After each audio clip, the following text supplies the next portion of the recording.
रायपुर के बूढ़ादेव तालाब में सर्व आदिवासी समाज एवं सर्व समाज के लोगों ने छत्तीसगढ़ में हसदेव बचाओ बस्तर बचाओ छत्तीसगढ़ बचाओ के लिए एक दिवसीय धरना प्रदर्शन किया। आंदोलन से सरकार का ध्यान आकर्षित किया तथा सीएम हाउस से आए प्रतिनिधि को ज्ञापन सौंपा।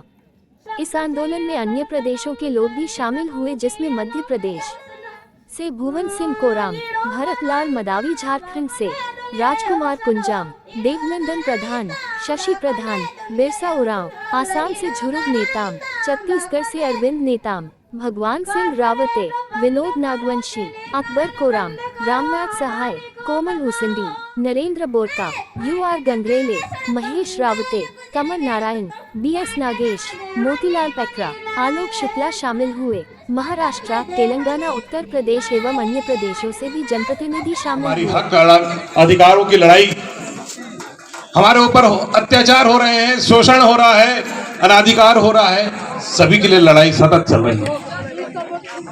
ये लड़ाई कोई आजकल की नहीं है। हम आदिवासी हजारों साल से लड़ाई लड़ रहे हैं, अपने वजूद के लिए लड़ रहे हैं। ये लड़ाई हसदेव की नहीं है, ये लड़ाई हमारे वजूद की है, क्योंकि इन्हीं जंगलों के आसपास हम लोग रहते हैं, जहां सभी वक्ताओं ने कहा है कि जहां पे खनिज के भंडार हैं। और इस देश में जो सत्ता में काबिज हैं, वो लोग कौन हैं, ये समझना होगा आपको, क्योंकि कहीं ना कहीं हम इस सत्ता पे पहुंचाने वाले लोगों के लिए भी जिम्मेदार हैं। आज हम लोग क्यों लड़ रहे हैं? हमारे देश में व्यवस्था बनी हुई है, कार्यपालिका है। कार्यपालिका में हम लोग कैसे लोगों को चुन के भेज रहे हैं? अभी अभी एक सम्मानीय वक्ता ने कहा था कि हम अंग्रेजों से भी नहीं झुक पाए। अंग्रेजों ने भी कहा था कि इनको संभालना बहुत मुश्किल है, मुगलों ने भी कहा था कि इनको संभालना बहुत मुश्किल है। ऐसी क्या खासियत थी हमारे में, ऐसी क्या खासियत है, उस पर चिंतन मंथन करना चाहिए। साथियों, इस देश में जो संविधान बना, जो बाबा साहेब अंबेडकर जी और जयपाल सिंह मुंडा जी के उपस्थिति में बना, उसमें कहीं ना कहीं हमें रूढ़ी जन परंपरा को बहुत बड़ा महत्व दिया गया, जिसे विधि का बल भी दिया गया और कहा गया कि आदिवासी कस्टमरी लॉ से शासित होते हैं, पोषित होते हैं। लेकिन क्या हमने इसको अपनाया? यही कारण है कि हमारी विधानसभा और लोकसभा में हमारे लोग हमें पीठ दिखा देते हैं।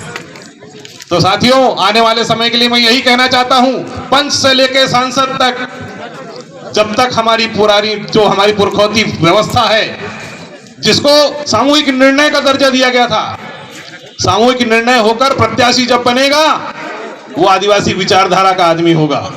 और ऐसे लोग जब पहुंचेंगे तो हमारे हक अधिकार के लिए आपको खड़ा नहीं होना पड़ेगा। यही लोग संसद का घेराव करेंगे आपस में मिलकर। 47 संसद है हमारे और 400 से ऊपर विधायक हैं टोटल सारी विधानसभाओं में। फिर भी हम लाचार हैं, लड़ने के लिए आ रहे हैं अपने घर पे सारी व्यवस्थाओं को छोड़ के। तो साथियों, अपने वजूद के लिए लड़ाई लड़ना है हमें, और कहीं ना कहीं इस लड़ाई में हमको संगठित होना ही पड़ेगा। और सबसे ज्यादा बांटने का जो काम है वो राजनीतिक पार्टियों ने किया है। इस बात को आपको समझना है। ये जो राजनीतिक पार्टियां हैं, ये किराए के घर हैं। ये किराए के घरों को छोड़ दो, अपना घर बनाना चालू करो, तभी हम स्वतंत्र रूप से अपने घर में अपना विचरण कर सकेंगे। नक्सली समस्या के आड़ में पुलिस विभाग हो या राज्य सरकार हो, मनमानी करने का प्रयास करता है, उसकी आड़ में इसका भी रास्ता ढूंढेंगे। ऐसा नहीं है। हमने तो मुख्यमंत्री जी को कहा, इस समस्या को इस देश में सबसे बात किए हो, सिर्फ एक समाज है, वो आदिवासी समाज, जो भुक्तभोगी उससे आज तक कोई बात नहीं की इस देश में। क्यों नहीं होना चाहिए? संवादहीनता के कारण ये पुलिस मनमानी कर रही है।